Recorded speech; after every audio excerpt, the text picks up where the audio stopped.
Hi guys, welcome back to my channel. Thank you so much for being here. Lena here, and today is Financial Friday. Today I decided to do something new, something more of an investment, more of a business type of thing. First time I'm doing this, and this is mostly for, it can be for everybody, but mostly for people in Kenya who want to get a little business going on. We're going to talk about Airbnb arbitrage. I know when people hear about Airbnb, they think about ownership, property ownership, and they think about people who are landlords or something like that. But today I'm going to explain to you how you can own an Airbnb, you can run an Airbnb using a rental property. Thank you so much for being here. On this channel, on Tuesdays we talk about mental health, on Friday we talk about financial health, and randomly I show you my lifestyle. Today is Friday, it's financial health, and we're going to talk about Airbnb arbitrage. I'm gonna show you how you can be an owner of an Airbnb without owning the property. Thank you. So what is an Airbnb arbitrage? Airbnb arbitrage is where somebody leases a property from an owner, from a landlord, and uses that property not for personal use but for renting to Airbnb customers. This means that if you're living in an apartment, if you rent a room out to tourists, to visitors, to anybody who wants a short-term stay, then you're kind of doing the arbitrage thing. But with Airbnb arbitrage, this is where you can actually go talk to a landlord, talk to a business owner, and ask them to give you, to rent the property to you, and you're going to use that property for Airbnb solely. How do you achieve this?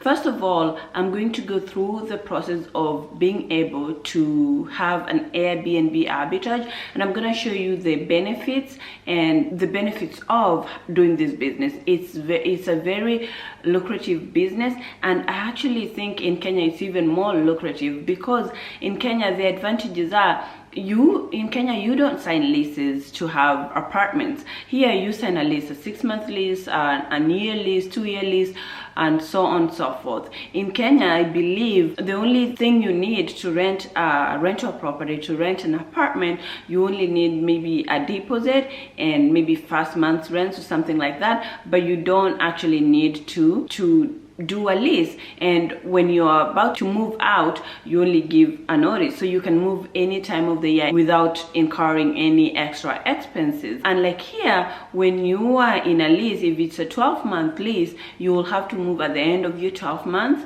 and if you want to move, that is.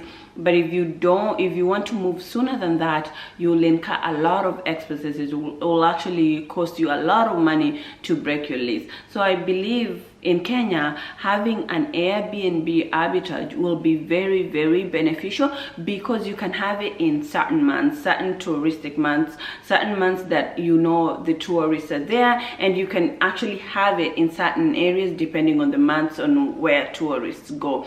So this is very, very nice. Let's get to the steps of getting this Airbnb arbitrage started. The first thing I'd like to say, always do your research. I'm not an expert on this. I'm just sharing you the information, the knowledge that I have learned, but always do your research before putting in money. Like any other business, like any other commitment you make, you have to have capital to start the business, and you don't just want to throw out your money out there without doing your due diligence, without doing your research. So first of all, do research on things like, you know, the landlords, the property, the neighborhood, the security, what months will be beneficial for you to actually have that Airbnb, and the prices the prices do vary. Are you gonna have competitive prices with other Airbnbs around the area and something like that? You have to do research, and you have to do research. Is this really what you want to put money into? And do it, you know. And then you have to find an owner, you have to actually find a landlord who is actually willing to give their property for these purposes. I believe most people will be up for it, because landlords are tired of following people to pay their rents, especially now. They're tired of, you know, going to maintain places where people have stayed for so long, and like when having an Airbnb, it's like people come and leave, and every time somebody leaves, there's a little bit of maintenance, and you're going to be there as an Airbnb owner. You're gonna, for you to sell, you have to make sure that your Airbnb is up to Airbnb standards, because you have competition. So with that, you're gonna make sure that the property is well maintained. So I'm sure a lot of owners, a lot of apartment owners will be up for it. Another main research that I've mentioned that you have to do is security. If you go to the travel state website here, they have warnings in places in Kenya where they're warning their tourists to not go, to not visit, and they're giving these like specific warning signs. So you want to look into that and see, because you don't want to have an Airbnb in a place where people are being warned not to visit, because that won't be profitable to you. Always do your research in anything you hear on the internet, anything you learn about. Do research before venturing into it. Number 2, you've done research and you've seen that Airbnb is the business you're going to go with, and you want to try it. You contact the owner, the property owner, and you talk to him or her about the property, about your business. Sell yourself to these people, to the apartment owners. Sell yourself. Show them, hey, if you give me these apartment, if maybe you can do 3 apartments in one area if they are apartment owners, or maybe you can do more. Sell yourself. Show them, hey, look, my monthly rent is guaranteed, maintenance is guaranteed, I'm gonna keep these good because it's my business. Because you are selling yourself, you're not selling them, or you're not living in there that you can care less what happens to the apartment, but you are using it as your business. That's your business first, so you have to maintain. And many landlords will agree with you, will give you this properties. And let's say they're in agreement, you show them the parts, you tell them, you know, how you're gonna be leasing this property and what you're gonna use it for. You have to be upfront with them, because you know you don't want your visitors interrupted because the landlord just found out that you're using it for Airbnb and they had not agreed to that. So let's say you've agreed and you've started the process of having an Airbnb. For you to make money for Airbnb, you have to go online, more research. This goes in prices. You have to go online in like booking.com, Expedia, Airbnb, the Airbnb site, and see how much Airbnb properties are listed out for in specific months, specific areas, nightly rates, monthly rates, you know, short term, you know, a few months rate, and then calculate how much you're gonna charge your Airbnb. Let's say you've decided to do Airbnb in like part of the most touristic, maybe the summer here, or some months where, you know, like when they have the great immigration for the animals, and you're gonna do, let's say, Airbnb for 3 months, and that's what you're gonna do that 3 months. And you found the rate for a night online is like $80 a night. $80, that is about 8,000 Kenya shillings a night. So what you're gonna do, you're gonna maybe do that 8,000, so 80 by 30 days a month, averagely, that is $240. Is that $2,400, not 240, $2,400 a month. That's what, if that apartment, that particular Airbnb is leased for the whole 30 days, I will bring in revenue of $2,400. But to be to be on the safe side, you don't want to be like, oh, I'm gonna get this money, this is a lot of money and stuff. You're gonna calculate that in half or less. You can do like 40% of that or 50%. For this video, we'll do 50% of that. So you will calculate, let's say you've got $2,400. You calculate that is half of that is $1,200. So you calculate at a rate of, you're gonna be making $1,200 a month from the Airbnb. And then that, if you make more, yay for you, more profit to you. But if you stay around that, if you make less, then I'm sorry, but hopefully you will have at least 15 days out of the month list out to people.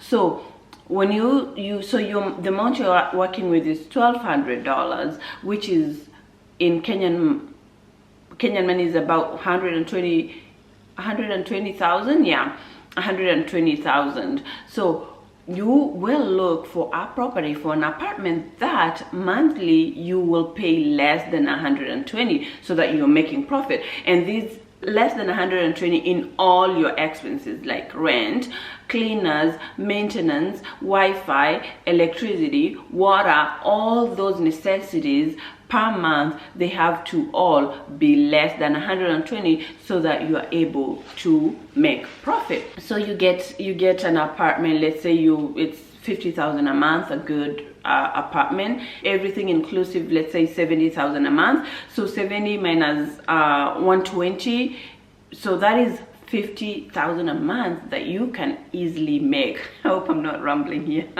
to myself. I feel like I'm rambling, but that's 50,000. You see where I'm going? And even if you get like less people, you'll still make profit. So I'm telling you, this business, if you get somebody who's willing to give you their apartment, and you get a very hot area, very nice touristic area, you will be able to make money. The other thing you've done, so you've calculated your expenses, you've known how much you're gonna use and how much you're gonna list this property for, and you've done it at a 50% occupancy or less. You can even do 40%. You can even do, don't be a negative Nelly or a Debbie Downer and go too low. You're trying to be positive here, but always err on the side of caution, so you make money, so you don't end up losing money. So you've calculated your cost and everything, and you've gotten the apartment from the owners, you've signed whatever documents you need to, you've put down the initial amount that you're required to, maybe first month rents, and those are the needs you'll have, the money that you'll have to come with, initial rent, and the capital. That will be the capital for the business. So now it's time to furnish the apartment. I'd say before furnishing the apartment, go online. Online is a very, very great tool. All the information is right there. Go to an Airbnb, Google like the Airbnb site, booking.com, any site that you see online that deals with Airbnb. Look through apartments, see how they are looking like, because most Airbnb apartments have pictures and photos and displayed there, and you see what they have, the amenities they have, and then look on reviews, read the reviews of people who have stayed in this apartment. What are they saying about these apartments? What is lacking? What is good? And use that as your own, as notes for what to do in your apartment and what not to do. Use that and then go start furnishing your apartment. Get things, invest in these with all your heart. Put all your heart, soul and mind in it. Get good stuff, good property, because people want to go on vacation. They want to go and lay their head after a long day in a really, really nice bed, nice comfortable bed with nice comfortable bed sheets and pillows. They don't want to go and lay themselves in like a like some nasty bed or blankets and stuff. So the online tool is there. You can see if you have extra money for your capital, you can always hire an interior designer to come and do it for you and tell them what you want and what you're going to use that apartment for, and they can help you. Make sure you have Wi-Fi. Make sure the electricity is on. Make sure maintenance, you can, if you're too busy, if you're doing another job and this is your side gig, make sure you have somebody who's maintenance, somebody who's accessible 24/7 for these touristic people, because those are the comments looking online in Airbnb. If something goes wrong, especially in Kenya where electricity is like sometimes hit or miss, sometimes it can go out anytime, you know, have some backup, some extra like solar lights, or somebody who can be there, somebody who can run for gas, somebody who can just be there to answer questions if they have questions. Just imagine you're getting people from outside the country, people who have never been in the country before, and they're trying to learn. So you being kinda a perk, kinda being their touristic guide, telling them, showing them, and being there for them, not, you know, physically. Of course, you need to give people their space, being available on the phone anytime, and making sure that you put that on your Airbnb listing, that you're available 24/7 for calls, answers, and everything. And like I said, please give people space. Then that will be good. Those will be packed, because when you read those reviews online, they will say, oh, XYZ was available for us when we needed them. They even went a mile and, you know, help us do this and that. So you have to be there. So you've furnished your apartment, you've gotten an interior designer, she's done a good job, or he has done a good job, and you are ready to start. You list your apartment in every site out there, Airbnb, Expedia, booking.com, everywhere that you can list that apartment, sell it. Get a professional photographer to take pictures of your area, of your really nice area, and post it. You know, say something about the area, something about your, like I said, your 24/7 availability on the phone, something like if they need a housekeeper, you can refer a housekeeper, something like that. And you know, you can even include something like if they want to tour, like there's a touristic site close by, if you know, in the neighborhood, something like there's security on the property, there's parking. Just sell yourself to these people, so that when somebody looks at it, first of all, visuals, you've hired a good photographer, you hired a good interior designer, and the house looks really nice, and then they sell, pitching yourself, telling them what you can offer.